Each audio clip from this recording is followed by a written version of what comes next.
You guys make your way up towards the boat. The ladder comes down. Two knights help you guys up. We need a healer! You guys are going around. Oh boy. How's she doing? Her skin tone's starting to kind of fade. She hits the deck. You see a lot of blood comes out of her back area where the blade went through. Talmor runs over towards her. Looks like a rag in his hand as he holds it over her wound area. He takes off the necklace and puts it over her neck. The necklace goes bright and then starts to fade. Turns to like ash around her neck as it starts to kind of blow away. You see the cut on her face starts to slowly heal as it goes up to almost pretty much perfect. She starts gasping for air and starts coughing like crazy. Talmor holds her hand. Are you alright? She starts kind of standing up as she looks around. She goes, I don't know where I'm at. She goes, but whatever you did was very magical and helped me out. Talmor brings her over to a couple benches and just kind of sits her down. Grabs you and goes, come down here, check this out, look at this. Pointing downstairs, you're like, okay, something other than him being mad at me for almost severing his leg off. As you start going downstairs, he starts limping downstairs. You see he pulls a cover off this ball. It's bright lights and starts moving like crazy. As he goes, just touch it. Tell me what you feel. Why? Are you scared to touch it? I'll grab it. I want to see what happens. As you touch it, you start to feel like a pure happiness go through your body, but then you feel it to go into straight sorrow, sadness. As Poon sees you guys doing this, you see he starts coming downstairs, and he goes, wow. He goes, I never saw an orb of this such. This is very, very unique. It's the last time you're seeing it, and I'll close it. But go ahead, touch it. Down goes Cher, as he touches it too. Because this is odd. Because it seems like it was very powerful by that caster that was holding it. Oh, I'm so glad we have to confront that caster. Why? You sensed that he was strong? Since he was strong, his presence was strong. I just saw trees flying. To me, that was unnecessary. The trees? That could have been us flying. What do you do with an orb? As you see Down goes, I don't know about it. Down, I'm not asking. No, Poon looks over at it. Yeah, I'm not sure, to tell you the truth. Rafim might know a little more about this than us. So I can grab it and like push my hand at somebody and like cast it, right? And so Poon goes, don't do that. No. Oh, I got a cloak. You want to try it on? Puts his hand out towards it as he puts the staff down. I'm like, yeah, go ahead. You hand it towards him. It rejects me. As he puts his hand out, you see it shoot off and fall on the ground. Oh, wow. Drina comes down and she goes, it's alright, it hates Tanauk too. Come here. Let's see what this I don't want that nasty thing on me. You gotta put it on her. As you see it starts to push off her too. But you see, it hates everyone. And she starts going off towards her cot. See when the Blue Knight's making his way up the stairs. Like, how long is it going to take us to get to Clearwater? It should be no time now. 2 days. Rafim starts making his way down. Like, as he starts peeling off his armor. With Tanauk! As you go to actually get thrown, as he Poon giggles. As you see Rafim kind of jolts and holds up his hand and he goes, oh, he goes, I know humans are stupid. He goes, but, phew. I didn't know if that side was hinting out towards me. As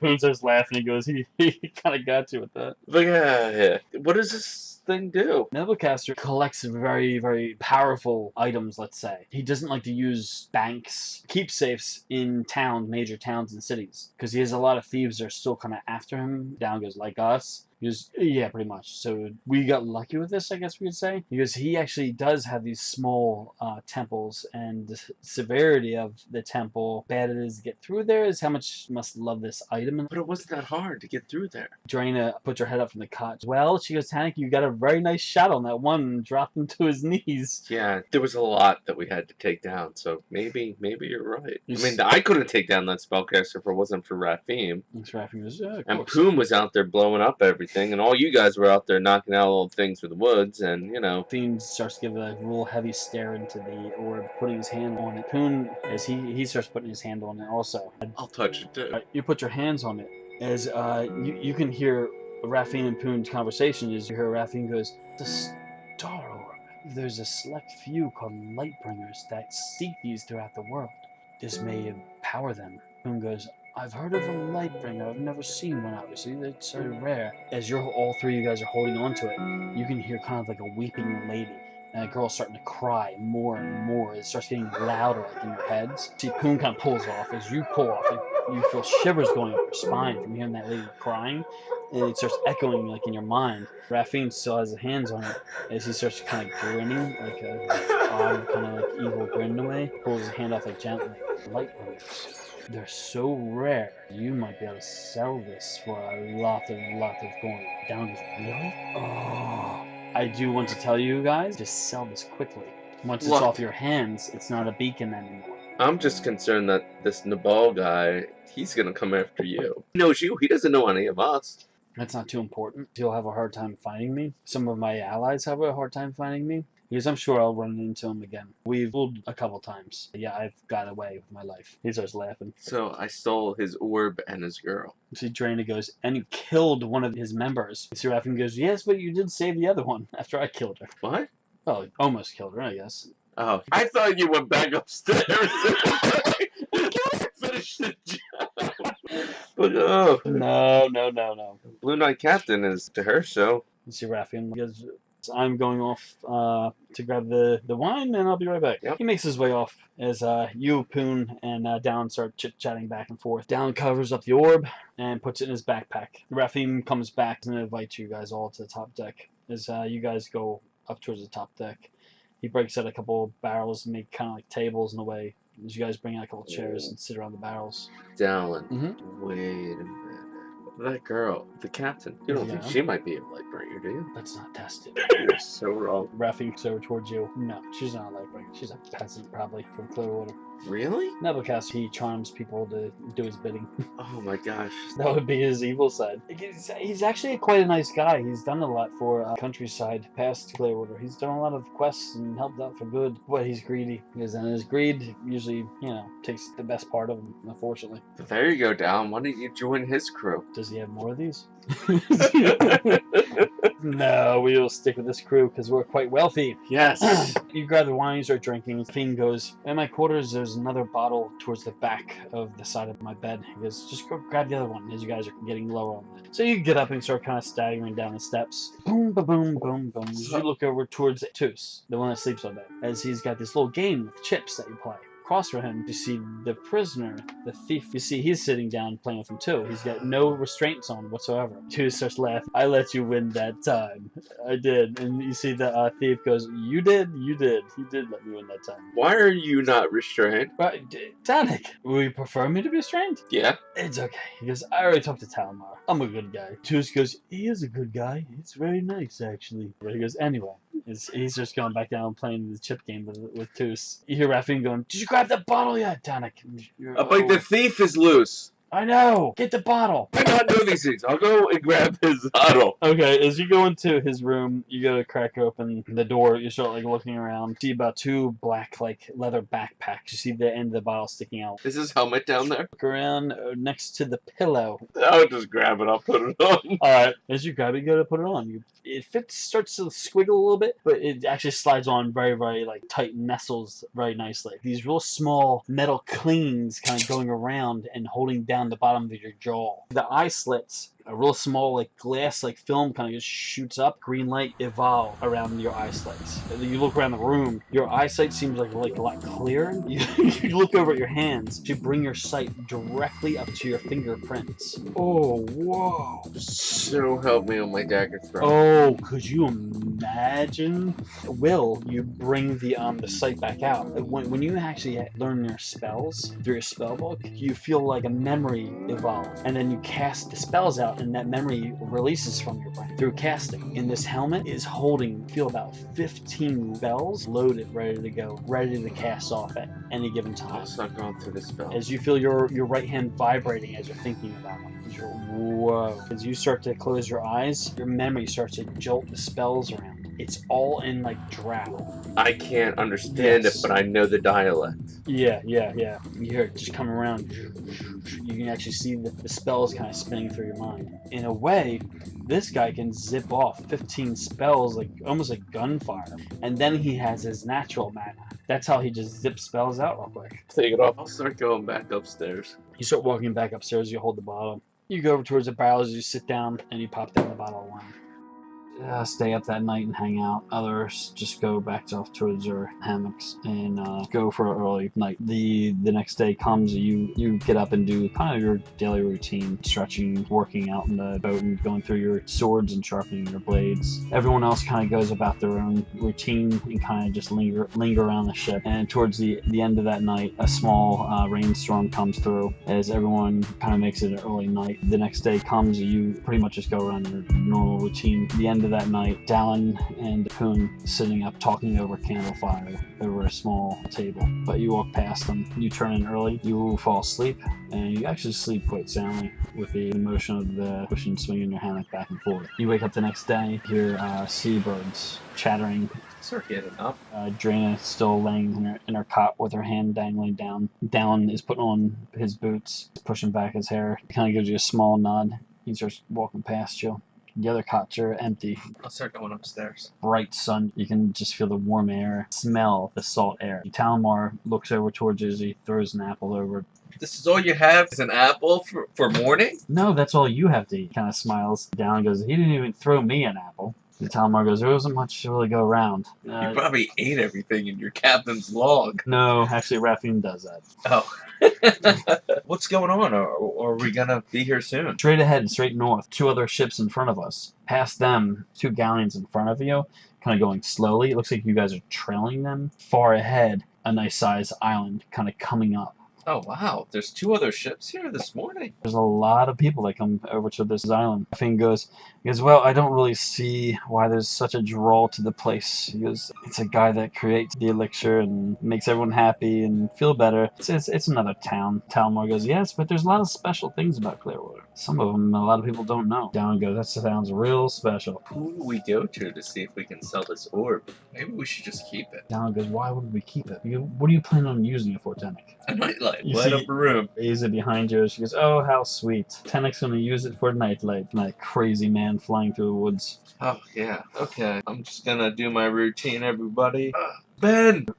Ben! You see Ben's hanging on a real long, thick string that's attached to the sail. It's holding him off the ground. Moving around like a little bit as you can hear one of the Blue Knights go, stop that! Don't do that! Don't! I wasn't hurting anyone. Don't pull on that rope. Thank you. He drops. He goes, I'm sorry. Walking away from the Blue Knight. His head's down like a little bit. I thought that was courageous of you, Ben. Oh, Tanauk. Yeah, well, because I figured I don't know why it's up there, so, I mean, if I could kind of pull it down, maybe I'm helping someone. Yep, come on, let's spar. Alright, you throw him a stick. As he puts the stick over towards you, as you whack him, as you hear, he goes, ow! Down and goes, don't fight near him when he's got a real weapon in his hand. Sorry, how's that leg doing? Because it hurts. Hurts like hell. Maybe. Oh, alright, well, I'll start sparring. And you can see him, he's getting a little bit better, but he's still fumbly, Ben, you know. You look over on the other benches, you can see Toos is laying down with his hat on top of his face. He's laying down with his hands across his chest. Where the heck did he get a hat at? It's a nice leather hat, so Draina goes over towards Down and kicks him in the leg. He's like, ah, God, he's the one that Tanauk hit me with it. She goes, come on, get up, it's a spar. And she's like, ugh. So they get up and they start sparring back and forth. You guys hang out for a few more hours. You see the 2 boats in front of you pull off to the right and then towards the left. Between the 2 boats, you can see this beautiful rock stone like harbor appearing. Boats lined up around this harbor. You see a lot of like small houses in the center of this town. You see large 4 to 5 story houses that go up. Beautiful like entrance from all the stone. The one of the Blue Knights looks back as he goes, I can see her. I can see her. We should be there shortly. Thanks. I can see her too. You feel a stick whack you in the arm. Oh! His bang goes, I got you. Alright, so what are we gonna do when we reach this town? Where are we going? The one girl that you guys have saved, she goes, I actually have family that have a tavern in this town. It's a part of an inn as well. I'm sure they wouldn't mind helping you guys out. I'm glad that you're safe. We look forward to taking you back to your family. I can't thank you guys enough. Dallin wants to know if there's a reward. And she goes, oh, I'm sure my family could help you. I'm just kidding. We're fine. See, Journey goes, he's not kidding. He actually thought that. Tanauk and Dallin thought that. She goes, no, honestly. She goes, I can definitely help you guys out. Yeah, a place to sleep, a nice meal, and meeting your family is fine. You hear Poon in the background. He goes, "We're just lucky Raffin didn't kill her. Yeah, Quite lucky." that's the way to put it, Poon. No, Wait. honestly, I'm surprised he didn't kill her. Way to put your social skills to work. Down goes, "Jeez, I'll do all the talking from now on." As you can see, Digmyus. Hey, friend. Hey, friend. So, you're gonna hang with us? You're gonna go off and do your own thing? I stay true to what I say. I see myself giving you guys a lot of help. I'm sick of Daslo. I've been there forever. No. This is why I don't trust you, Digmus. I don't understand why you want help. And I don't think you're truthful. I think there's always a story that I'm not you're very pushing. truthful, no. I've been stealing stuff for a living, so I'm not truly truthful. I had to kind of force myself upon you guys. I mean, either accept me or accept me, right? You see, you pat you on the shoulder. I don't accept you. He ignores your sales drop, and the boat goes a lot slower. Start giving a very, very slow pull up. 5 commoners that are welcoming you guys pulling into the actual stone harbor. Beautiful place. It's huge. One like a white tower in a way, but it's very slender. It's very, very high. Raffine, what's the White Tower? Because that's where he makes the juice that everyone comes here for. Is the town run by him? No, but it brings a lot of people in. No one really knows the method of making it. Every bottle he puts together is just wonderful. It just brings everyone here. Because it is actually quite a neat trick he's doing. But you and I both know. Anyone that has a trick up their sleeve, there's got to be something behind it, right? Yeah, Digmus. I just don't trust the guy. He goes, and you know what? That's the smartest way to be. He goes, I don't trust anyone. You trust me. Yeah, let's get down here. Come on. Yeah. Grab the rope ladder. So when are you guys leaving us? Shortly. We have a few things to do here. We're going to set up a way to keep a connection with Asa. Drina goes over towards you. She puts her bag around your shoulder. She starts walking up ahead of the rest of the team from the cobblestone. There's a lot of vendors walking around. You see the people with carts. They're selling fruits and vegetables and everything. And your eyes just kind of wide at a variety of everything around here being sold. Small boy with a sack of bread that he's just handing it out to people towards Asa. So he bows to her and hands her a loaf of bread. She grabs it and kind of smiles. Down grabs it out of her hand and goes, "Ooh, it's fresh." Talmor walks over towards you. He goes, we'll keep a line of connection with Asa. Probably call on her and need her. I think we're going to Ema's place. You guys gonna join us? He goes, "Oh, great." He goes, "Yeah, we'll make our way with you." Because I figured he might want to meet her parents if you were having this long, heart-to-heart talk with her. I didn't know where that was going. I think I felt for her. What? No, he goes, no. He goes, Tanauk. He goes, "I'm a gentleman. I felt for her pain being captured like that." Yeah. Because I was captured before, too. Even gentlemen get lonely. Yeah, well, no. Because I don't think my words are coming out correctly. There's a reason for that. Tanauk, let's follow her. I think we're going that way. As you hear one of the other Blue Knights behind starting to laugh. Talmar's fumbling over his words. You go through a lot of the traffic of people walking back and forth. You see so many different faces. There's this one wood elf, a huge bear helmet on, looks over towards you, and he's got a short bow on his back. I'll tip my head. He gives you a big smile, puts out his hand to shake. I'll go to shake his hand. Gives you a real strong grip. It's great to meet a fellow elf. Are you from these parts of the lands, or have No. you traveled far? Up north, small towns that go off through the northern mountainsides. I've been here 3 years. So you've been here in this town for 3 years? Yes, oh yes. You lived in the town for 3 years? Yes, that's where, yes. My name is Bice. Nice to meet you, Bice. I just arrived in the town. I noticed that you have no idea where you're going. You seem very confused. He goes, "Are you staying around here? You're heading over there right now." He points over towards a tavern where Ema and Raffine are going up, and the rest of your crew are going up towards. I am. You want to grab a beer later on in the tavern? I goes, "Okay." He goes, "I'll meet you there." He goes, "Maybe tonight I'll run into you." Okay. All right. We get to share some stories. So what's your name? Oh, that Tanauk. Tanauk. All right. Because you're not full blood, are you? My blood is full. All right. Nice to meet you, Tanauk. And he starts walking away. Phil Poon pat you on the back kind of heavy. He goes, "You get that a lot, don't you?" Yeah, I get it a lot. I left Ellis Grove. I got it a lot. Ellis Grove was basically human and elf town. It was by a port, so it was fine. I was protected there. I felt comfortable there. And anytime I left is where I would kind of get it. You know, this half elf and Phil Poon's wrestling. hand goes on your shoulder. He goes, "Tanauk, I get it. You're fine. You're a good person. That's all that matters. Now let's go see this tavern up there." Yeah, let's meet the parents. Teams start going inside. The whole outside is a beautiful redwood tavern. A huge wooden sign swinging from the front of it. The name of it, it says Griffin's Den. As you can see, there's a large like griffin's head, gold like metal that goes around to the windows, the outsides of it. 2 double wooden doors in the front. Your team goes through them. Here, there's a lot of commotion going on here and there. You see the tavern spirals up 2 or 4 stories. It's beautiful. There's a lot of room going up top. You see your team sitting down at a little nice round table. 7 round tables in here. A bunch of scattered chairs. And there's a beautiful bar to your left. Ema goes to the front of the bar. Tears start pouring down her face. There's an older man at the end of the bar. Looks down at her. A mug falls out of his hand, crashes on the floor. Starts running towards her, babbling her name. Ema, Ema. Someone from the kitchen, you hear a lady barges out the door and starts screaming. She's going, Ema. Ema looks like she's suspended. As you can see, tears pour out and hit the bar top. As you hear a silence between all your members, the mother and the father go and grab her. As upstairs, you can hear an older guy coming down. As he goes, is that my Eva? Is that my Eva? And see her being hugged as her grandfather comes downstairs and hugs her as well. She stops and she points toward you guys, them. She goes, they came to my rescue. They saved me. They are heroes.